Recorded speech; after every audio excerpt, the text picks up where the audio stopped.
मान लीजिए किसी ने दुनिया के सबसे होशियार इंसान को काम पर रखा है।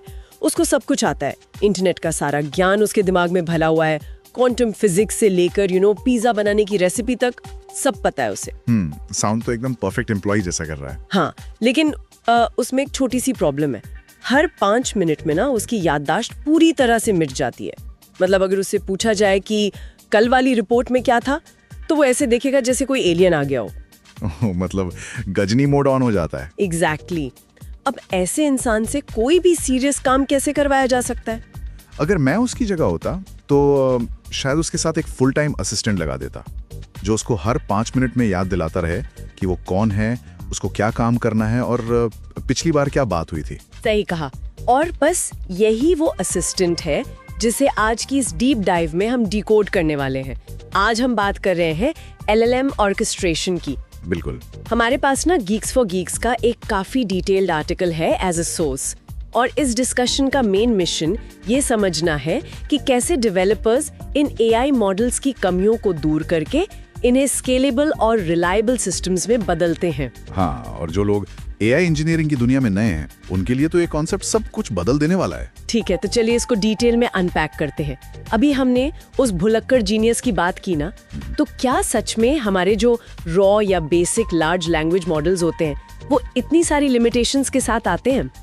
देखा जाए तो बिल्कुल। हम लोग जब चैट GPT या क्लॉड यूज करते हैं तो लगता है कि वाह, ये कितने स्मार्ट हैं, लेकिन वो बस एक रैपर है जो नॉर्मल यूजर्स के लिए डिजाइन किया गया है। अच्छा। जब एक डेवलपर सीधे API के थ्रू किसी रॉ LLM को एक्सेस करता है ना, तो वहां असली प्रॉब्लम शुरू होती है। और सबसे बड़ी प्रॉब्लम होती है कॉन्टेक्स्ट रिटेंशन की, मतलब कॉन्टेक्स्ट याद रखना। तो मतलब अगर कोई कॉन्वर्सेशन बहुत लंबी हो गई है तो क्या मॉडल सच में शुरुआती बातें भूल जाएगा? हाँ, एग्जैक्टली वही होता है। लेकिन क्यों? अगर ये मॉडल्स इतने ज्यादा स्मार्ट हैं तो ये इतनी बेसिक बातें याद क्यों नहीं रख पाते?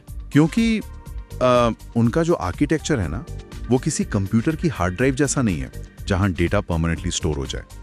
ये मॉडल्स बेसिकली पैटर्न रिकॉग्निशन और नेक्स्ट वर्ड प्रिडिक्शन पर काम करते हैं। राइट। हर मॉडल की एक लिमिट होती है जिसे हम कॉन्टेक्स्ट विंडो कहते हैं।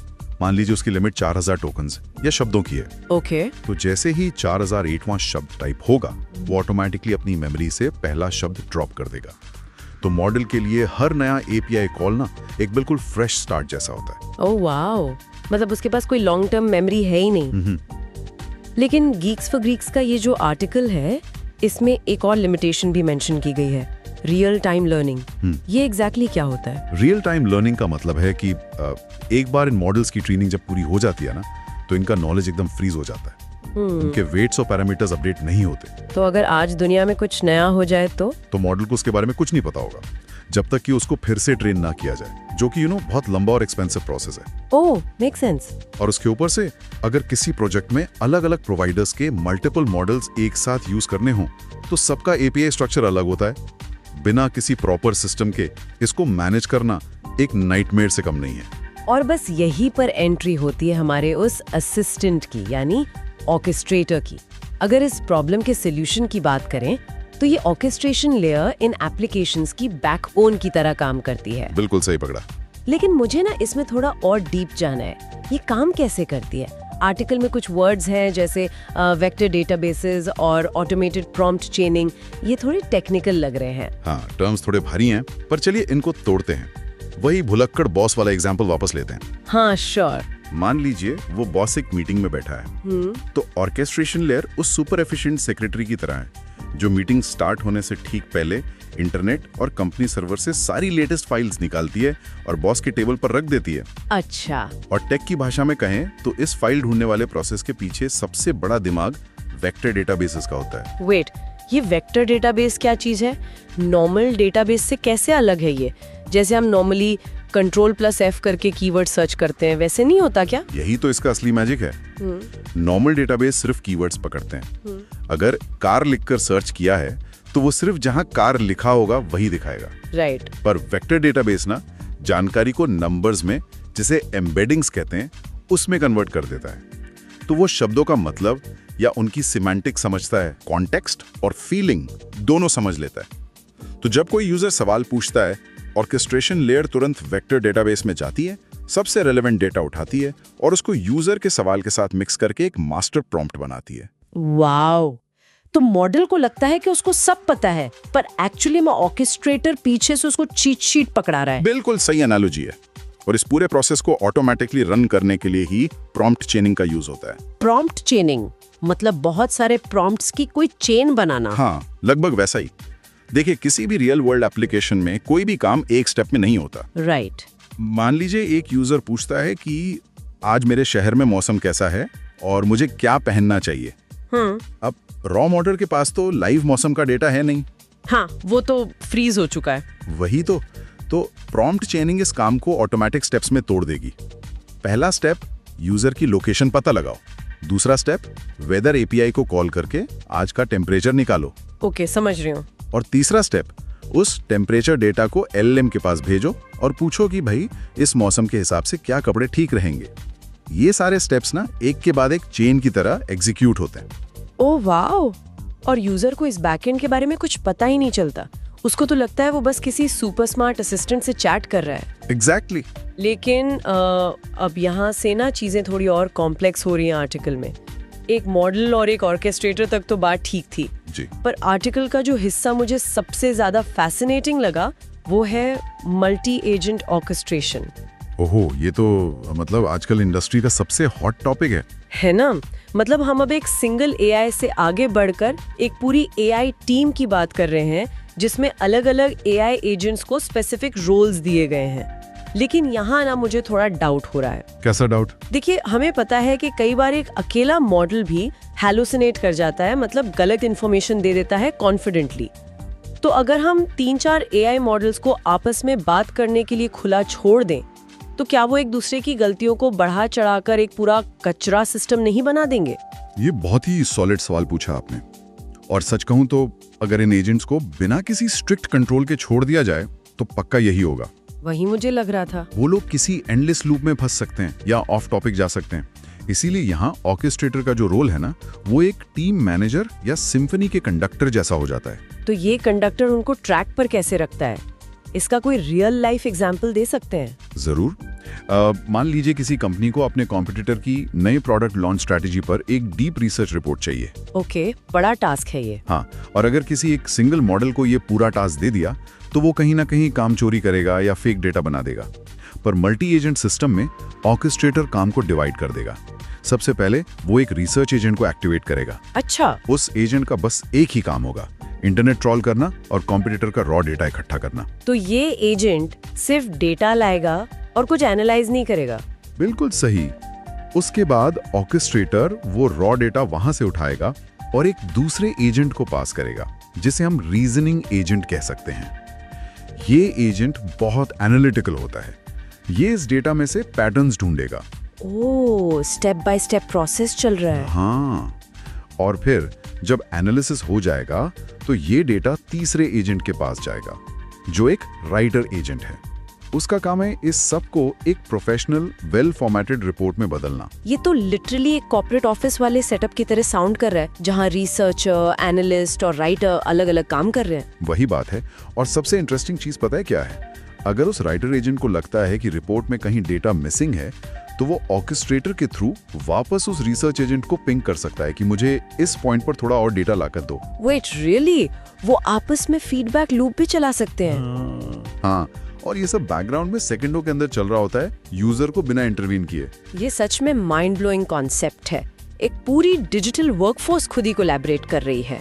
लेकिन चलिए थोड़ा फ्यूचरिस्टिक टेक से वापस जमीन पर आते हैं, बिजनेस और परफॉर्मेंस पर फोकस करते हैं। बिल्कुल, ग्राउंड रियलिटी जरूरी है। क्योंकि एंड ऑफ द डे चाहे टेक कितनी भी कूल क्यों ना हो, अगर वो किसी बिजनेस का पैसा या वक्त नहीं बचा रही है तो कोई उसको यूज नहीं करेगा। 100% सही बात है। इस आर्टिकल में ना रिसोर्स एलोकेशन, लेटेंसी और टोकन कंजम्पशन जैसी चीजों पर काफी जोर दिया गया है।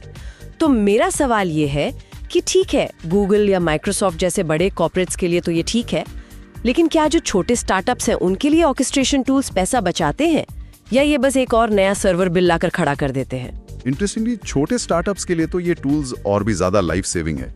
देखिए, जब भी आप एआई यूज करते हैं तो सबसे बड़ा बिल आता है टोकन्स का।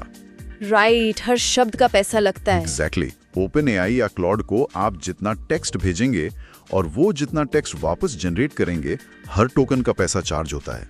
तो मतलब अगर किसी स्टार्टअप ने सीधा 100 पेज की PDF फाइल उठाकर मॉडल को दे दी कि इसमें से आंसर ढूंढो, तो उनका बिल तो आसमान छू लेगा। और बिना ऑर्केस्ट्रेशन के बहुत से डेवलपर्स यही मिस्टेक करते हैं। पर जब आप वेक्टर डेटाबेस और ऑर्केस्ट्रेटर यूज करते हैं ना, तो वो सिस्टम पहले उस 100 पेज की PDF को स्कैन करके सिर्फ वो 2 पैराग्राफ्स निकालता है जो सवाल से रिलेटेड हैं।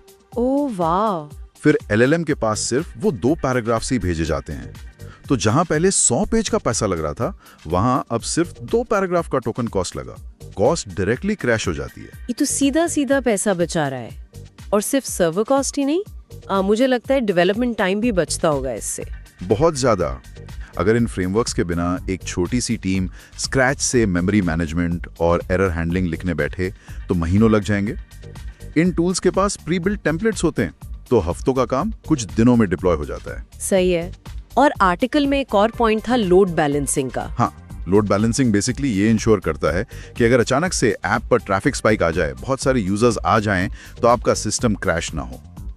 ऑर्केस्ट्रेटर उन रिक्वेस्ट को स्मार्टली अलग-अलग इंस्टेंसेस पर बांट देता है।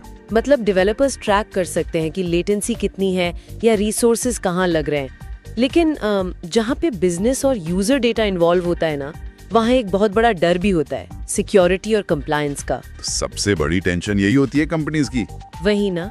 अब मान लीजिए एक बैंक अपना AI असिस्टेंट बना रहा है।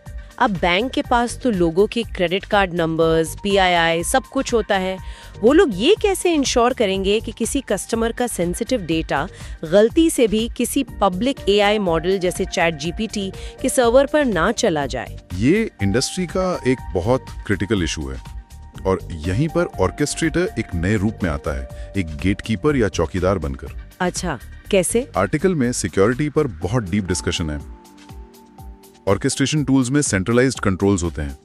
डेवलपर्स रूल्स सेट कर सकते हैं कि जब भी कोई यूजर प्रॉम्प्ट लिखे तो LLM तक पहुंचने से पहले उसको फिल्टर किया जाए।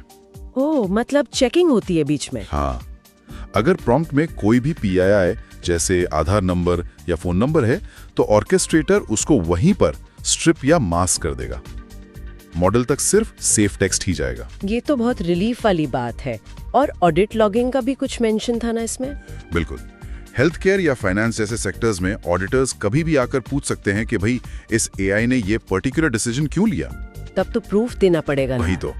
ऑर्केस्ट्रेशन लेयर हर स्टेप का लॉग रखती है। यूजर ने क्या पूछा, वेक्टर डेटाबेस ने क्या रिजल्ट्स दिए, मॉडल को एग्जैक्टली क्या प्रॉम्प्ट भेजा गया और उसने क्या रिस्पॉन्स दिया।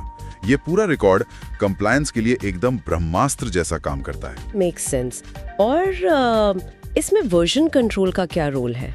देखिए, AI मॉडल्स बहुत तेजी से अपडेट होते हैं। मान लीजिए कल तक GPT-4 आपके प्रॉम्प्ट्स के हिसाब से परफेक्ट आउटपुट दे रहा था, पर आज उसका एक नया अपडेट आया और अचानक से आपका सिस्टम अजीब से जवाब देने लगा। ओह, जिसे टेक टर्म्स में मॉडल ड्रिफ्ट कहते हैं शायद। Exactly, model drift. तो अगर नए अपडेट से आपका एप्लीकेशन ब्रेक हो रहा है, तो ऑर्केस्ट्रेटर के वर्जन कंट्रोल फीचर से आप एक क्लिक में पुराने स्टेबल मॉडल वर्जन पर वापस जा सकते हैं, जिसको हम रोल बैक बोलते हैं। मतलब आपके पास एक सेफ्टी नेट है। अगर कुछ फट भी गया तो ऐप पूरी तरह तबाह नहीं होगा। सही पकड़ा। ओके, तो अब तक हम लोग समझ गए हैं कि ये ऑर्केस्ट्रेशन टूल्स कितने पावरफुल हैं। मेमोरी मैनेज करते हैं, कॉस्ट कम करते हैं, सिक्योरिटी देते हैं।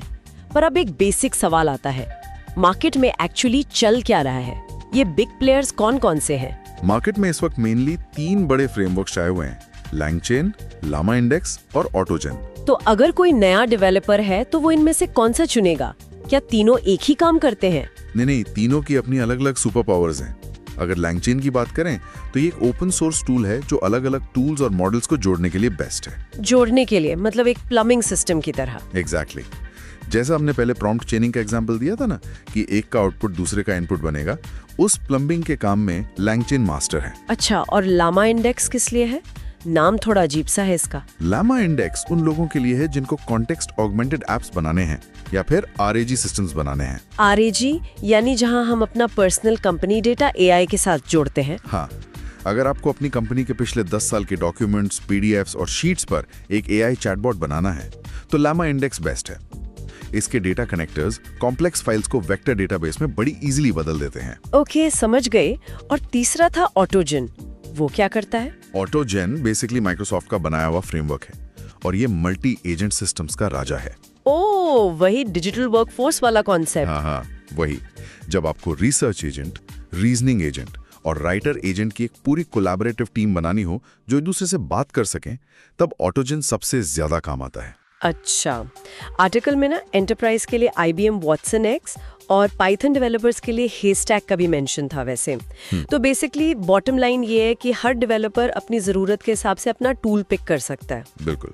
और बड़ी कंपनीज तो कई बार इन टूल्स को मिक्स एंड मैच करके भी यूज करती हैं अपने कॉम्प्लेक्स वर्कफ्लोज के लिए। राइट। तो अगर हम इस पूरी डीप डाइव को समराइज करें तो एक बात तो शीशे की तरह साफ हो जाती है। क्या? कि जो लोग सोचते हैं कि AI इंजीनियरिंग का मतलब बस एक बढ़िया प्रॉम्प्ट लिखना या मॉडल को कॉल करना है, वो पिक्चर का सिर्फ 10% हिस्सा देख रहे हैं। मैं पूरी तरह से एग्री करूंगा इस बात पर। असली पावर और मैजिक मॉडल में नहीं, बल्कि उस मॉडल को स्मूथली रन करने वाले इन बैकग्राउंड इंफ्रास्ट्रक्चर्स में है। वही ना, ये ऑर्केस्ट्रेशन टूल्स ही हैं जो एक बेसिक AI मॉडल को एक रिलायबल, सेफ और चीप प्रोडक्ट में बदलते हैं। आज गीक्स फॉर गीक्स के सोर्स को एनालाइज करके ये क्लियर हो गया कि आने वाला कल सिर्फ स्मार्ट AI मॉडल्स का नहीं होगा, बल्कि उन सिस्टम्स का होगा जो इन मॉडल्स को कंट्रोल करते हैं। बिल्कुल, वो कंडक्टर जिसके बिना ऑर्केस्ट्रा में सिर्फ शोर होता है, संगीत नहीं। क्या बात कही है।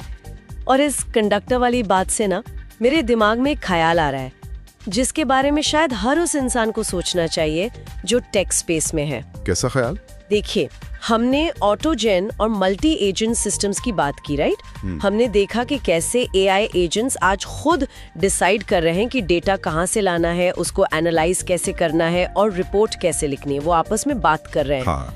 तो अगर AI एजेंट्स की ये डिजिटल वर्कफोर्स दिन ब दिन इतनी ऑटोनमस, इतनी इंडिपेंडेंट होती जा रही है, तो क्या आने वाले 5-10 सालों में हम इंसान एक्चुअल में कोड या सॉफ्टवेयर लिख रहे होंगे? That is a scary but real question. Right?